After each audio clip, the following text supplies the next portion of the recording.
Hello friends, thank you అండి. మీ అందరికీ చాలామంది ఈ కాయల గురించి రెస్పాండ్ అయ్యారు, వీడియో చూశారు, ఎవరికి తోచింది వాళ్ళు పెట్టారు. సో అయితే ఇది ఇరిక్కాయలు అంటారంట, తర్వాత లసోరా ఫ్రూట్ అని కూడా అంటారు.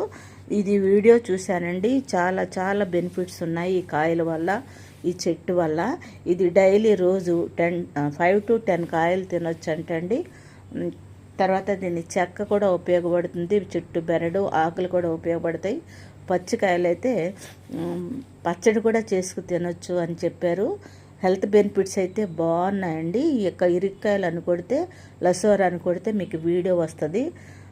దాంట్లో చాలా నంబర్ ఆఫ్ బెనిఫిట్స్ ఉన్నాయి. ఒక మాండలికాన్ని బట్టి ఒక్కొక్క ప్లేస్లో ఒక్కొక్కరు కాయలు చెప్తారు కనుక వాటి పేరు తెలుసుకుందామని చేశాను. యాక్చువల్గా దీని పేరు మర్చిపోయాను, చిన్నప్పుడు తిన్నాము. ఇది కొంచెం జిగురుగా ఉంటాయండి.